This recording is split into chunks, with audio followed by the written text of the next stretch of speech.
क्या बिना गुरु के मंत्र सिद्ध हो सकता है? क्या बिना गुरु के मंत्र कार्य करता है? आज इन दोनों प्रश्नों का उत्तर आज की वीडियो में मैं आपको देने वाला हूं।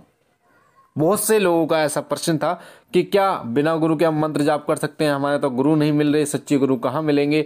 ऐसे बहुत सारे प्रश्न जो हैं वो उनके मस्तिष्क में चल रहे हैं। कई लोग कमेंट करते हैं कि जी हमें गुरु नहीं मिल रहा, बिना गुरु के हम जाप कर सकते हैं या नहीं कर सकते, कुछ फायदा होगा या नहीं होगा।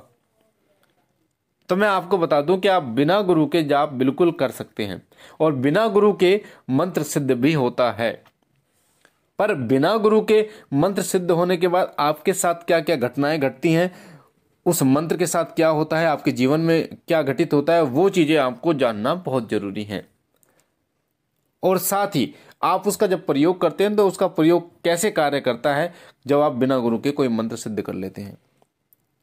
देखिए, बिना गुरु के जब आप मंत्र सिद्ध करते हैं, चाहे आप बाबा भोलेनाथ का नाम लेकर करते हो कि जी मैं आपको गुरु मान के करता हूं, चाहे आप सोचते हो मानसिक रूप से किसी व्यक्ति को गुरु मान के किसी मंत्र का जाप शुरू करते हो, तो एक समय ऐसा आता है जब वो मंत्र जो है वो जागृत होना शुरू हो जाता है और उस मंत्र के प्रभाव जो हैं वो आपको दिखने लगते हैं, आपके दैनिक जीवन पे आपको दिखने लगते हैं।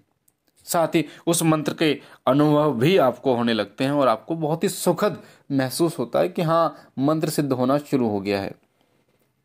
और जब मंत्र सिद्ध होता है तो कहीं ना कहीं बहुत सारे ऐसे स्वप्न दिखते हैं जिन सपनों का अर्थ जो है वो शायद आपको कुछ परसेंट पता चलता है, पर अधिकतर आपको नहीं पता चलता। 90 से 95% आपको उनका अर्थ नहीं पता चलता। और आपको जब थोड़ा सा सकारात्मक रिजल्ट मिलता है तो आप धीरे धीरे उस मंत्र की तरफ और अग्रसर होने शुरू हो जाते हैं। जैसे कई बार भगवान शिव का मंत्र कोई जाप कर रहा है जो कि बिना गुरु के जाप कर रहा है, तो उसको स्वप्न के माध्यम से कोई शिवलिंग दिख गया या फिर उसको ऐसे लगा कि वो व्यक्ति डूब रहा है और शिवलिंग उसने पकड़ लिया और वो बच गया। इस प्रकार के सपने जो हैं वो उनको दिख रहे हैं। तो आप भगवान शिव का शिवलिंग दिखा इसका तो अंदाजा लगा लेते हैं कि बाबा भोलेनाथ का मंत्र सिद्ध हो रहा है, उनकी कृपा आपको प्राप्त हो रही है, पर आप डूब रहे थे उसका अंदाजा लगाना आप भूल जाते हो। तो वो ऐसा क्यों हुआ?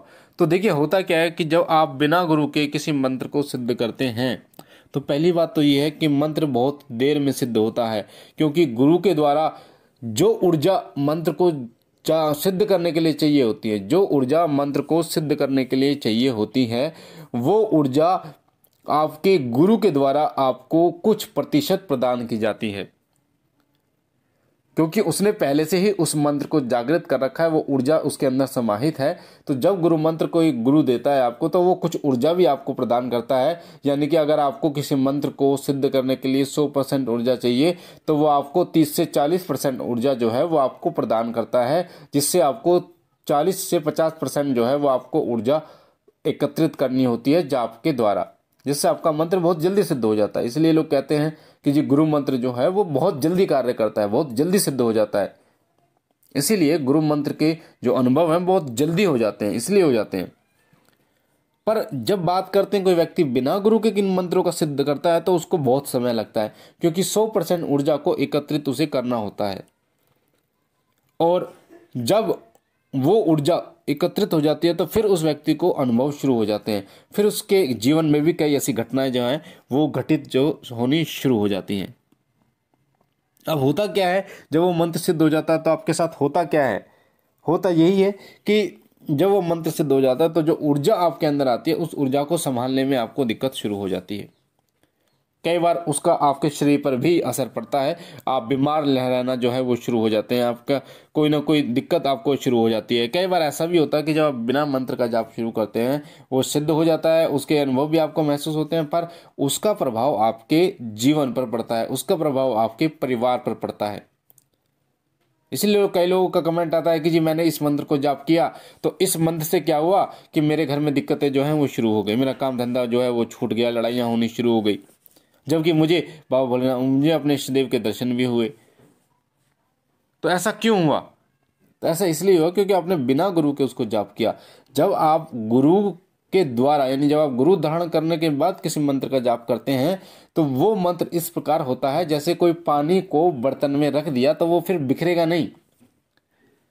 पानी को किसी बर्तन में रख दिया फिर वो बिखरेगा नहीं, यानी कि वो बहेगा नहीं, उसको आपने सुरक्षित कर दिया है।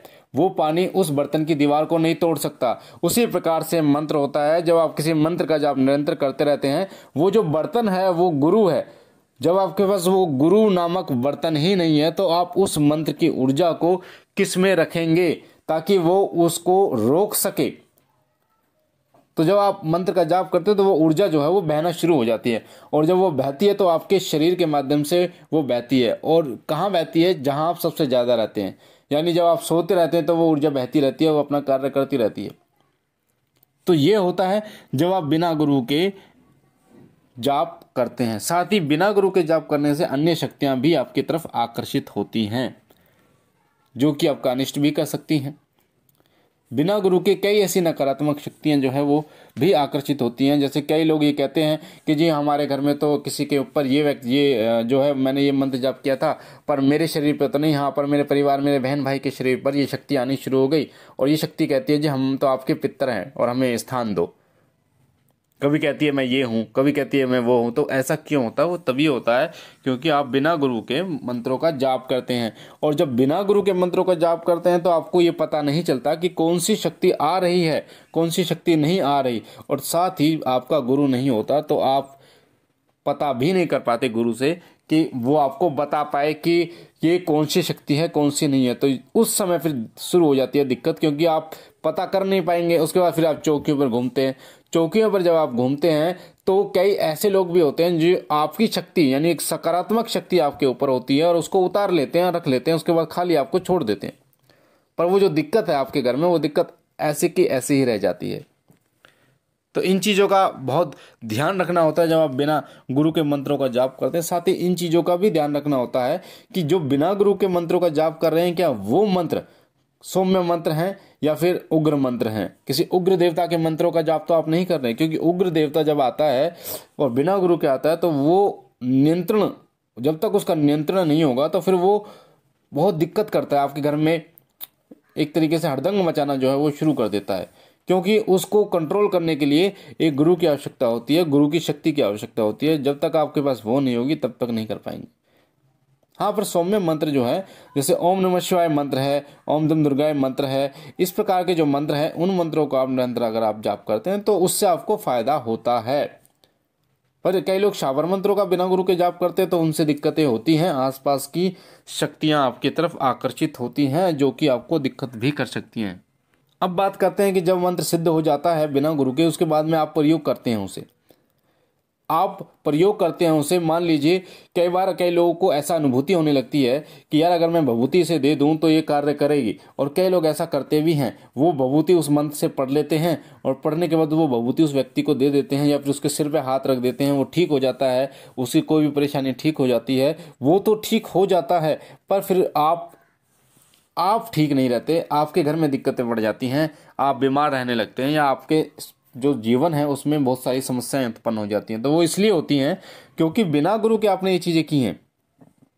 गुरु होता है तो गुरु आपको ये बताता है किसी चीज़ को कहाँ बिठाना है, कहाँ लिटाना है, किसी चीज़ को कैसे उतारना है, किसी चीज़ को क्या भोग प्रदान करना है। कोई जो शक्ति है वो भोग से जाएगी या फिर उतारे से जाएगी या फिर ऐसे ही चली जाएगी, बंधन कैसे करना है, ये सारी चीज़ें आपको गुरु सिखाता है। और आप बिना गुरु के इन कार्यों को करना शुरू कर देते हैं तो आपको दिक्कतें शुरू हो जाती हैं।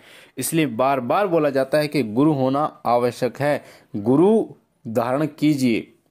अगली वीडियो में मैं आपको बताऊंगा कि गुरु आपको कहाँ मिलेंगे। जो सबसे ज़्यादा लोगों का प्रश्न होता है कि जी अच्छा गुरु हमें कहाँ मिलेगा, कैसे गुरु की पहचान करें।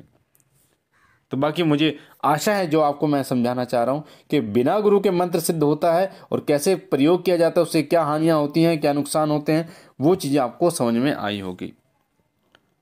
मैं बाबा भोलेनाथ से सदैव ये विनती करता हूँ कि अच्छे गुरु की आपको प्राप्ति हो, आप घर काम में आपके में बरकत हो, आप तमाम अपनी इच्छाओं को पूर्ण करें। बाबा भोलेनाथ आप पर कृपा करें, आपके इष्ट देव की कृपा आपके ऊपर बनी हो, आपके पितृ कुलदेव की कृपा आपके ऊपर बनी रहे। लाइक कीजिए, शेयर कीजिए, साथ ही सब्सक्राइब कीजिए। आपके सामने जो लाल कलर का बटन है, ताकि आप हमारे चैनल से जुड़ सकें, शिव साधना केंद्र से जुड़ सकें। हमारा नया चैनल शिव ही सत्य है, उसका लिंक डिस्क्रिप्शन में, उसे भी सब्सक्राइब कीजिए, उसके साथ भी जुड़िए, ताकि भक्ति भक्ताई से जुड़े और जानकारी आपको निरंतर प्राप्त हो। हम मिलते हैं एक नई जानकारी के साथ अगली वीडियो में, तब तक के लिए